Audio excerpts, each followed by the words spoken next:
साथियों, मैं प्रबल आप सभी का आपके अपने परिवार जीके जीएस भाई प्रबल सर में बहुत बहुत स्वागत करता हूँ।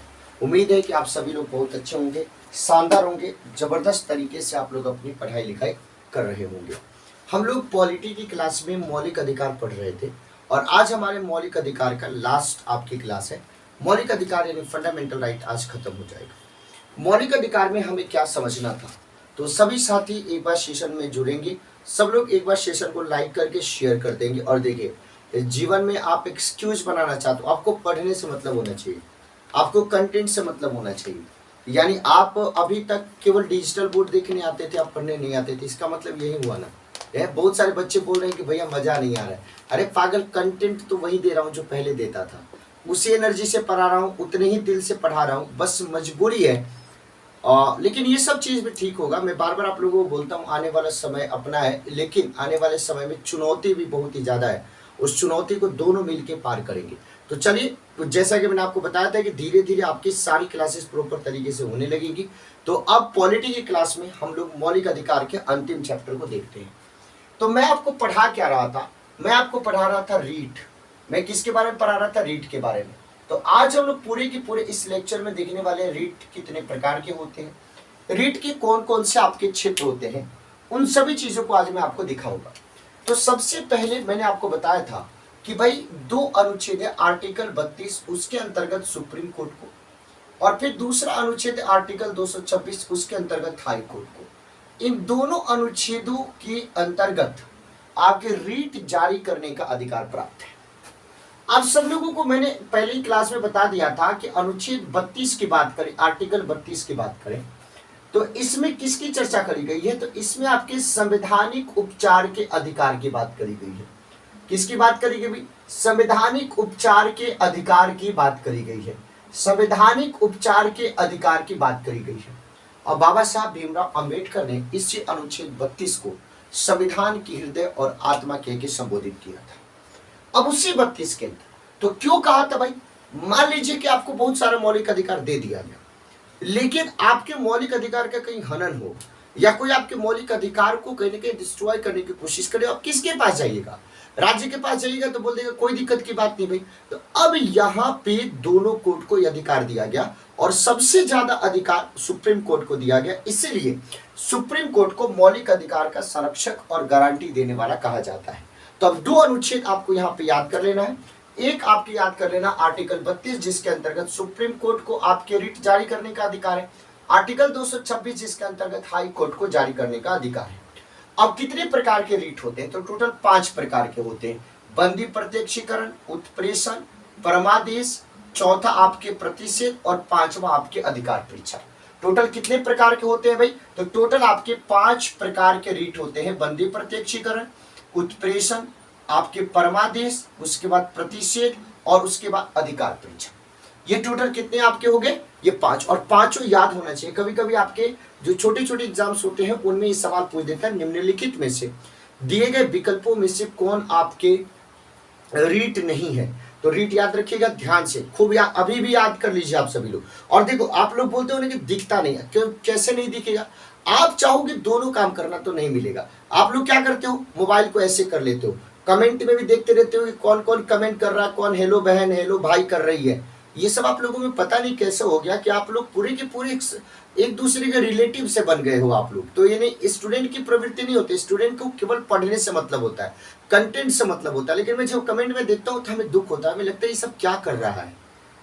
लेकिन चलो आपकी मर्जी है। तो आप ऐसे करके फोन को पढ़ोगे तो दिक्कत होगा। आपको फोन को ऐसे करके पढ़िए, आराम से सामने रख दीजिए, प्रॉपर तरीके से चीजों को सुनिए और नोट्स बनाइए।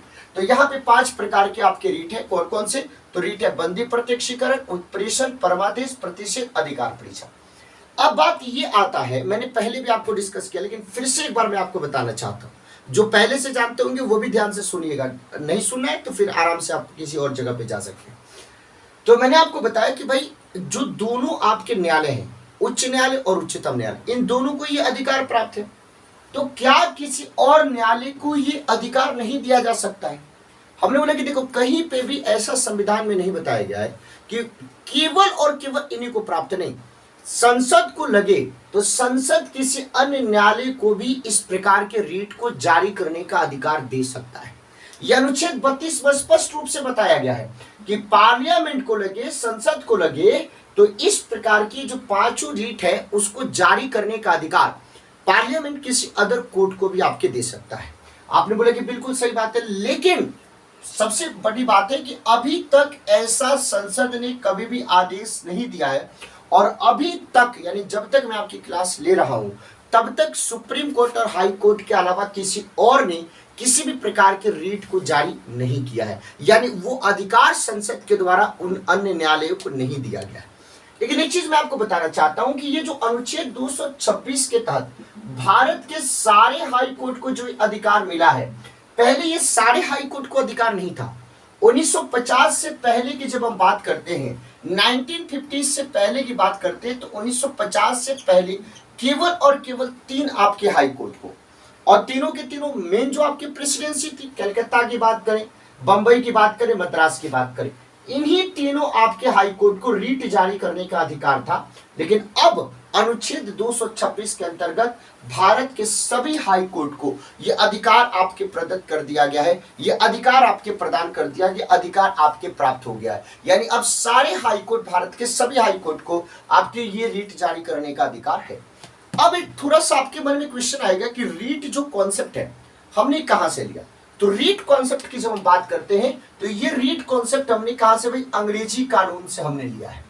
और बताया जाता है कि ये रीट जो है, इस रीट को हम क्या कह के संबोधित करते हैं, विशेषाधिकार रीट कह के संबोधित करते हैं। क्या कह के संबोधित करते हैं भाई, विशेषाधिकार रीट कह के संबोधित करते हैं। तो रीट को जो अंग्रेजी कानूनों से हमने लिया है, विशेषाधिकार रीट इसको कहा जाता है।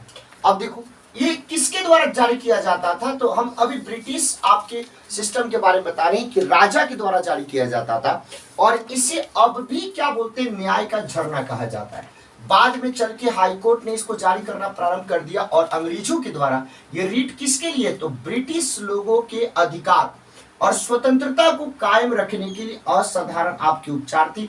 तो उनके अधिकार और स्वतंत्रता को कायम रखने के लिए ब्रिटिश सिस्टम में ये रीट आपकी जारी किया जाता था। तो ये रीट का कॉन्सेप्ट हमने कहां से लिया, ये चीज मैंने आपको बताने की कोशिश करी, ये बात मैंने आपको समझाने की कोशिश करी। अब बहुत सारे बच्चों के अंदर ये सवाल आएगा कि भैया आपने बोला कि सुप्रीम कोर्ट को भी रीट जारी करने का अधिकार है, हाई कोर्ट को भी रीट जारी करने का अधिकार है, सभी लोगों को आपको रीट जारी, मतलब दोनों को रीट जारी करने का अधिकार है, भारत के सभी उच्च न्यायालय को और सुप्रीम कोर्ट। लेकिन दोनों के अधिकारों में कोई ना कोई अंतर तो होगा, कोई ऊपर होगा, कोई नीचे होगा, कोई ना कोई तो होगा।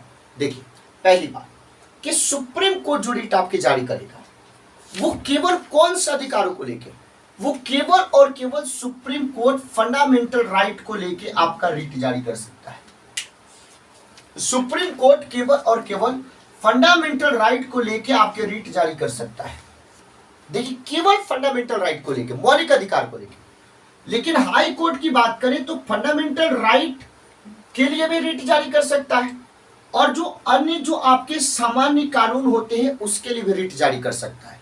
इसका मतलब क्या हुआ कि जब हम रीट संबंधी न्यायिक अधिकार की बात करते हैं तो रीट संबंधी न्यायिक अधिकार के मामले में अधिकार किसका ज्यादा बड़ा हो गया, तो हाई कोर्ट का बड़ा हो गया। किसका ज्यादा हो गया, हाई कोर्ट का। अब चलो दोस्तों पहला कॉन्सेप्ट समझ गए।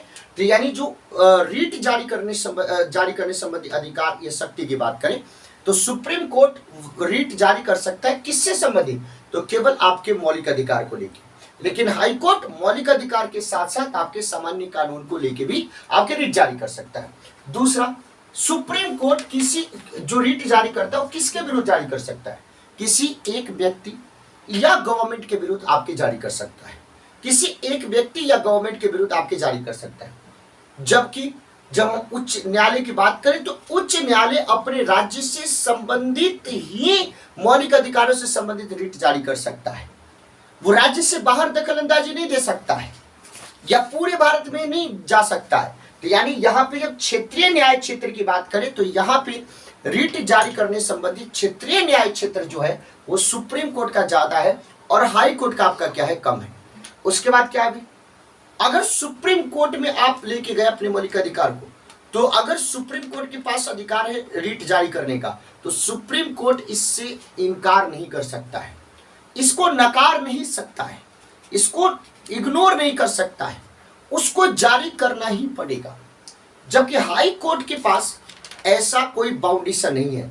हाई कोर्ट अपने विवेक का अनुसार काम करता है। अगर उसके विवेक के अनुसार लगता है कि इसका क्रियान्वयन करना चाहिए, तब वो इसका क्रियान्वयन करेगा, नहीं तो नहीं करेगा। तो ये मूल जो डिफरेंस है सुप्रीम कोर्ट और हाई कोर्ट में रीट को जारी करने को लेके, वो डिफरेंस मैंने आपको यहां पे बताया। रीट जारी करने संबंधित न्यायाधिकार की बात करें तो हाई कोर्ट का ज्यादा है, क्षेत्रीय न्याय क्षेत्र की बात करें तो सुप्रीम कोर्ट का ज्यादा है। और सुप्रीम कोर्ट को हार्ड एंड फास्ट, यानी कहने का मतलब कि वो नकार नहीं सकता रीट जारी करने को लेके। और यहाँ पे ये जो आपके उपचार है इसके बारे में मैं आपको बता रहा हूँ, विवेकानुसार ये कर सकता है। फिर मैंने बोला इसीलिए सुप्रीम कोर्ट को इस व्यापक अधिकार के कारण मौलिक अधिकार का रक्षक और गारंटी देने वाला कहा गया। अब हम एक एक करके आपको पूरे के पूरे रीट के बारे में बताने जा रहे हैं। तो चलिए अब हम लोग एक एक रीट को समझते हैं। तब तक एक बार सभी लोग सेशन को लाइक करके शेयर करें। अब एक एक करके हम सारे रीट के बारे में समझेंगे। तो सब लोग नोटबुक अपने साथ रखिएगा, नोट करिएगा, क्योंकि मौलिक अधिकार का ये हमारा अंतिम क्लास है। और क्योंकि जैसे ही बोर्ड आ जाएगा उसके बाद सीधे नहीं भी आएगा तो व्हाइट बोर्ड पे क्लासेस आपके आगे के चैप्टर्स के बारे में हम लोग शुरू करेंगे। तो सबसे पहला जो हम मौलिक अधिकार पढ़ने जा रहे हैं वो कौन सा है? बंदी प्रत्यक्षीकरण। ध्यान से समझिएगा, यहाँ पे देखो शब्द से ही आपको क्लियर है। बंदी प्रत्यक्षीकरण कि जिसको भी आपने बंदी बनाया है उसको आप प्रत्यक्ष कीजिए, उसको आप प्रस्तुत कीजिए। तो ये जो बंदी प्रत्यक्षीकरण जो आपके शब्द है ये लैटिन भाषा से लिया गया शब्द है, जिसका शाब्दिक अर्थ क्या होता है कि शरीर को प्रस्तुत किया जाए, यानी जिसको भी आपने बंदी बनाया उसको प्रस्तुत किया जाए। यानी किसके संबंध में न्यायालय के द्वारा यह आदेश जारी किया जाता है? तो उस व्यक्ति के संबंध में न्यायालय के द्वारा ये जारी आदेश है। तो कौन से व्यक्ति के संबंध में?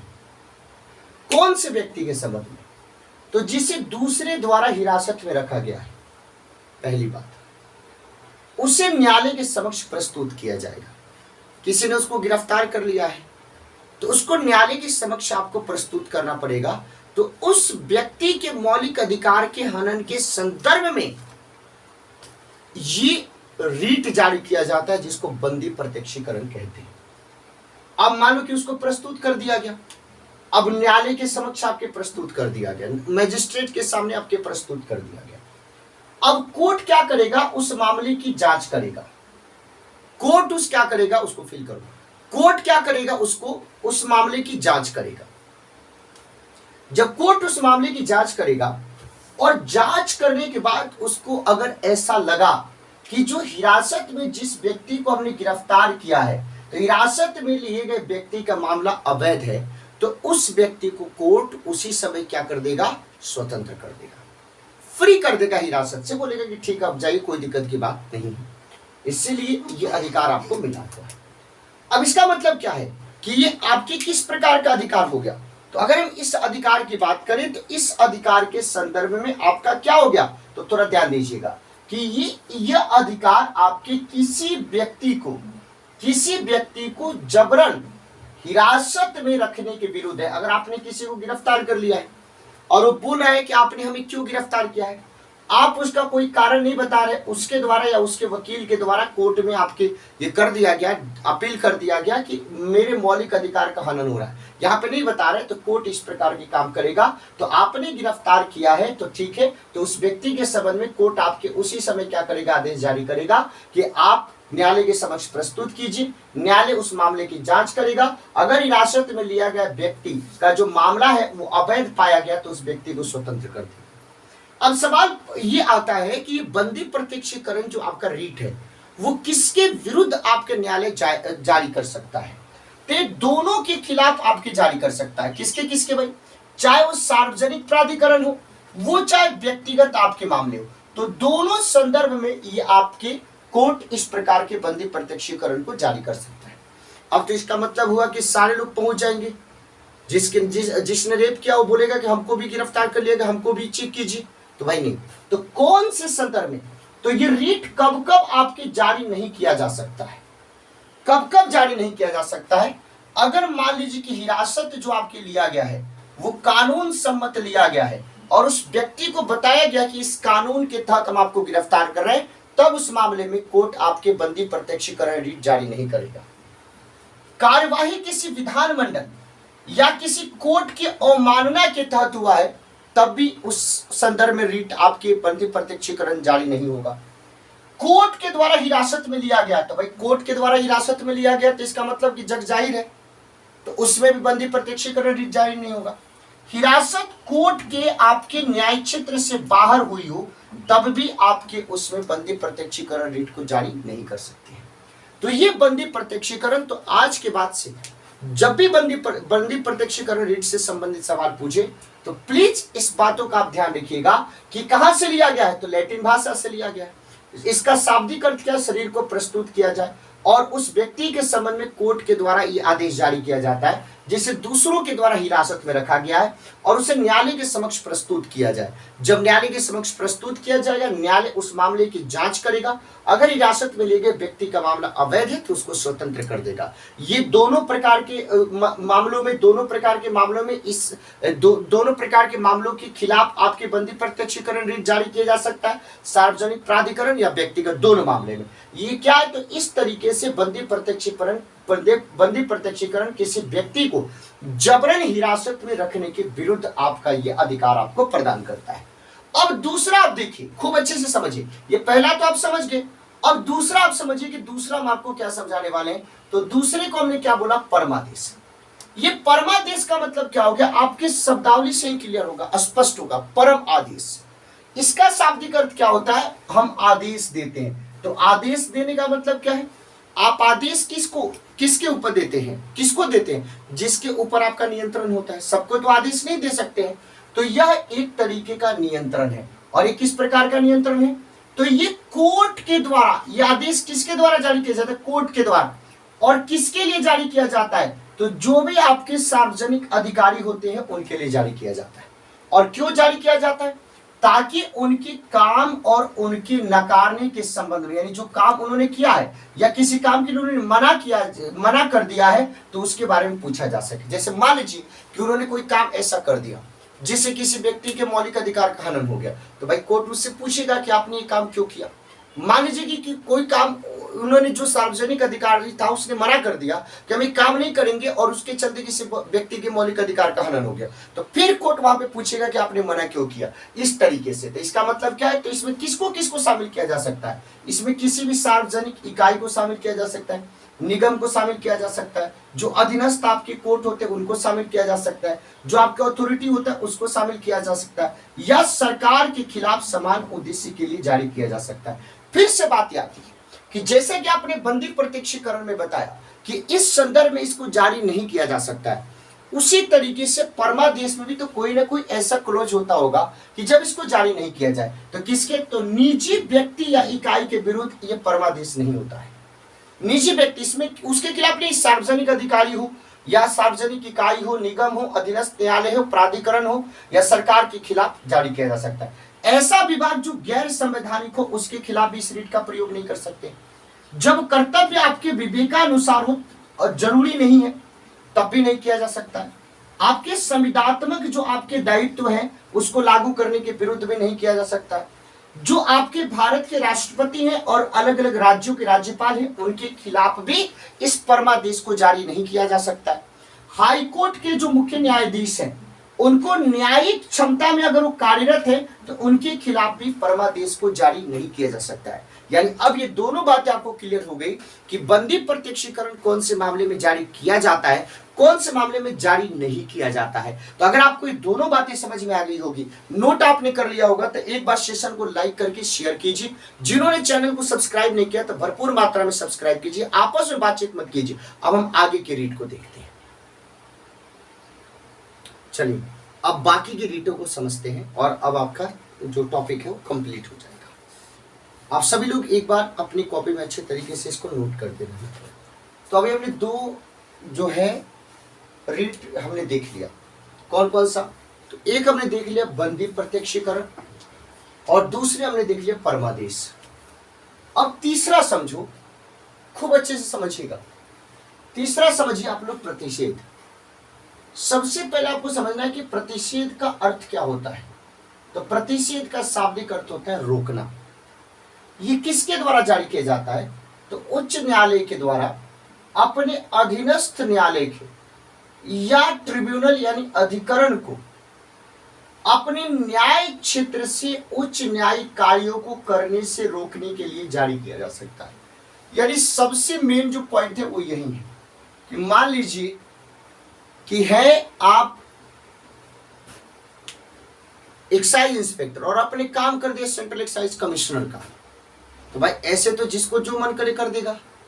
मान लीजिए कि आप किसी ऑफिस में क्लर्क हैं और आपने काम कर दिया उस ऑफिस के हेड का, तो भाई तो उसका कार्य क्षेत्र का तो कोई मतलब ही नहीं रह गया।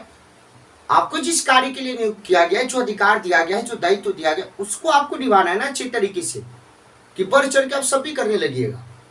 तो उसके लिए बोला गया कि जैसे मान लीजिए कि कोई भी उससे नीचे के आपके अधिकरण या आपके अधीनस्थ कोर्ट है, तो उसको ये जारी किया जा सकता है उच्च न्यायालय के द्वारा। किस संदर्भ में? कि न्यायिक क्षेत्र से उच्च न्यायिक, यानी जो उनका अपना न्यायिक क्षेत्र है, जो उनकी जो आपकी हद है, सीमा है, लिमिटेशन है, उससे उच्च आपके न्यायिक कार्यों को वो करने लगते हैं।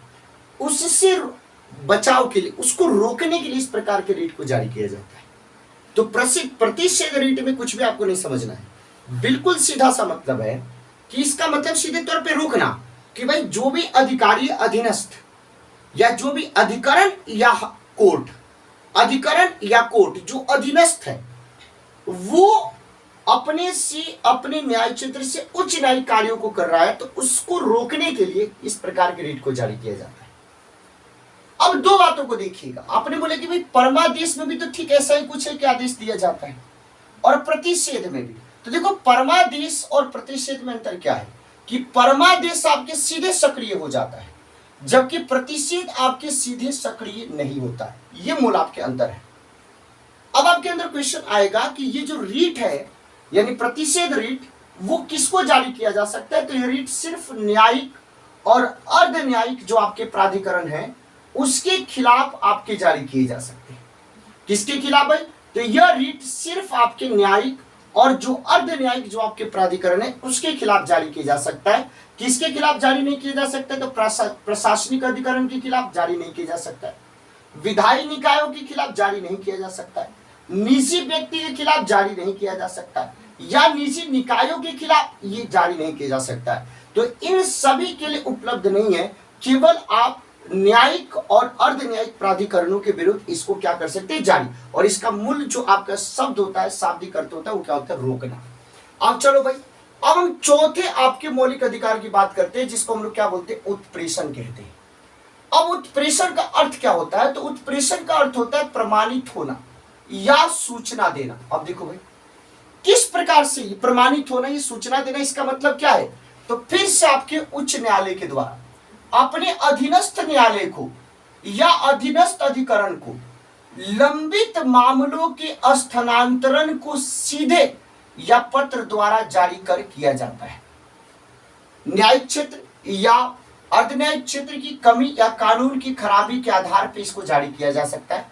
प्रतिषेध केवल आपके निवारक होते हैं, निवारक संबंधी, जबकि उत्प्रेषण की बात करें तो निवारक और सहायक दोनों तरह का ये होता है। ये मूल आपका डिफरेंस है। व्यक्तियों के अधिकारों को प्रभावित करने वाली प्रशासनिक प्राधिकरणों के खिलाफ भी जारी किया जा सकता है। पहले ये आपके उपबद्ध नहीं था, लेकिन 1991 में सुप्रीम कोर्ट ने यह निर्णय दिया और बोला कि आप इसके खिलाफ भी आप इसको जारी कर सकते हैं। लेकिन किसके खिलाफ उपलब्ध नहीं है रीट भाई? तो विधिक निकायों के खिलाफ उपलब्ध नहीं है, निजी व्यक्ति के खिलाफ इसको जारी नहीं कर सकते, निजी इकाई के खिलाफ आप जारी नहीं कर सकते।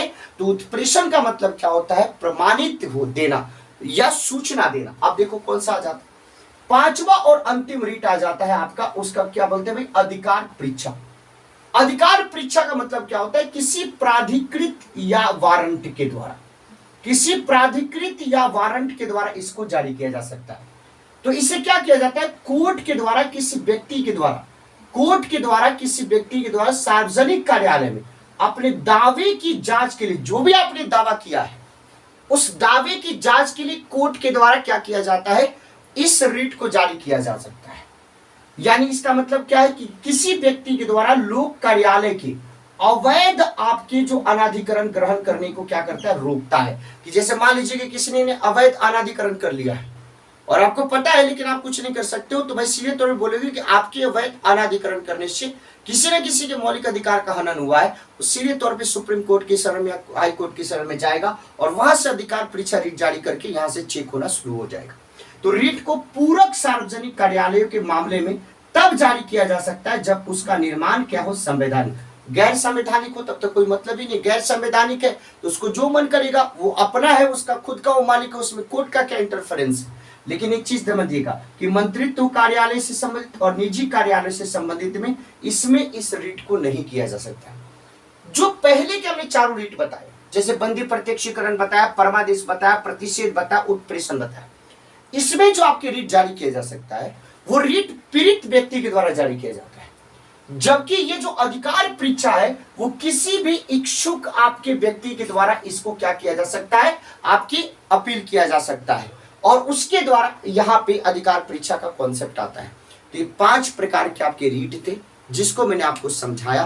तो आज के बाद से जो मेरी समझ है, जो मैं जानता हूं, जो मैं मेहनत करता हूं, उसके अकॉर्डिंग मैंने आपको इतने अच्छे तरीके से चीजों को समझा दिया है कि अगर एक बार आपने पूरे अच्छे से बातों को सुना होगा, समझा होगा और प्रॉपर आपने नोट्स बनाया होगा, तो आज के बाद से 5 प्रकार के रीट क्या होते हैं, अनुच्छेद 32 और अनुच्छेद 226 क्या कहता है, रीट संबंधी दोनों आपके न्यायालयों के अधिकार क्या है, दोनों में अंतर क्या है, आज के बाद से कभी भी आपका गलत नहीं होगा।